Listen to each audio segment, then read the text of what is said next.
טוב, בוא נדבר רגע על סליחה וזוגיות ובכלל במערכות יחסים. בוא ניקח דוגמה שבעלך דיבר עלייך לא יפה, פגע בך, את ענית לו בחזרה, כעסת עליו מן הסתם כי הוא דיבר עלייך לא יפה ופוצצתם אחד על השנייה.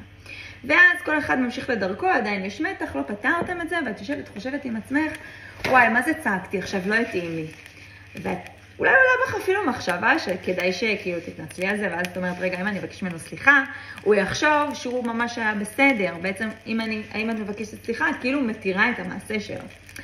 אממה, זה לא נכון. כי כשאנחנו באים לבקש סליחה, אנחנו לא אומרים, תקשיב, אתה היית בסדר, אני באה להתנצל על מה שקרה, שזה טעות אגב לעשות את זה, כי אז אני מכילה ומאפשרת את ההתנהגות הזאת. אבל כשאני מבקשת סליחה, אני באה ואני אומרת, אני לוקחת אחריות רק על החלק שלי, על החלק הזה שאני בחרתי להתמודד ולהגיב באלימות, במקום לשים גבול, במקום לדבר בצורה אחרת.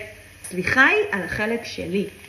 זה מה שמאפשר לו להתבונן על החלק שלו, ואולי לקחת אחריות.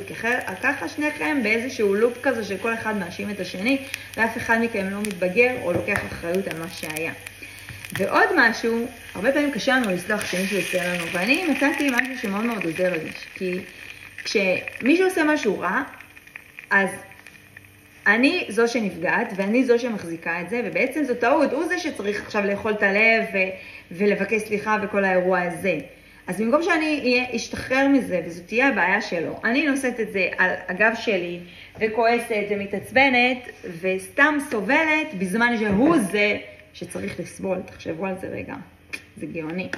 אז לא תמיד קל לסלוח, אבל זה עוזר כאילו לראות את זה בצורה שהיא יותר בוגרת.